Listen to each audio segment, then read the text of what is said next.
Olá, meus amigos e minhas amigas. Na semana passada eu alertei o torcedor do Internacional que as coisas estavam ficando complicadas e que o Inter caminhava rumo a um flerte com a zona do rebaixamento, antes da partida com o Juventude. Pois bem, o Internacional acabou vencendo a partida contra o Juventude. Foi um parto difícil, o Internacional pariu uma bigorna para ganhar do Juventude, mas a grande notícia é essa: o Internacional voltou a vencer depois de 12 jogos sem conseguir uma vitória e depois também da primeira vitória do Roger como treinador do Internacional, isso disputando 3 competições. Essa é a grande notícia. É evidente que 3 pontos foram importantes, o Inter saiu de uma proximidade do Z4 para ficar na 12ª colocação. Mas ainda assim é pouco, né? O torcedor tem que ficar atento. A questão é saber se esse resultado, se esse jogo foi o início de uma reação ou se foi uma situação isolada. Ainda não dá para dizer. O Inter tem muitos problemas. O Roger, a todo jogo, ele precisa montar um time diferente. Tem jogador desembarcando na quarta-feira e jogando no domingo, ou chegando na segunda-feira e na quarta-feira já está escalado para jogar. Tudo isso é muito complicado. Agora, existem outros fatores positivos que dá para se tirar da partida contra o Juventude. Por exemplo, o Bruno Tabata. Foi uma boa notícia, jogou os 90 minutos e foi um dos destaques do Internacional, estava fazendo falta.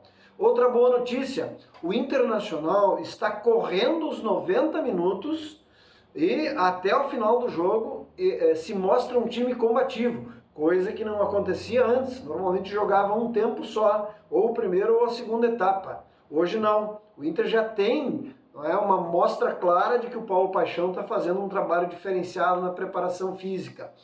Outro detalhe importante, o time aparentemente comprou a ideia do treinador. O time dentro de campo corre, aparentemente segue as orientações do treinador.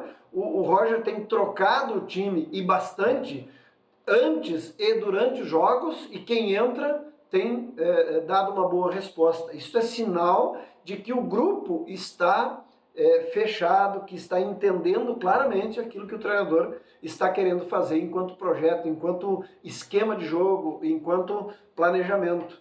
E essas são as boas notícias, mas o Inter ainda está muito aquém daquilo que poderia e deveria estar. Ainda tem 4 jogos para recuperar e a tarefa é grande até voltar a se equilibrar na tabela do Campeonato Brasileiro e se encaminhar para longe do Z4 e para mais perto da parte de cima da tabela, ou seja, brigar pelo menos por uma vaga na Libertadores do ano que vem.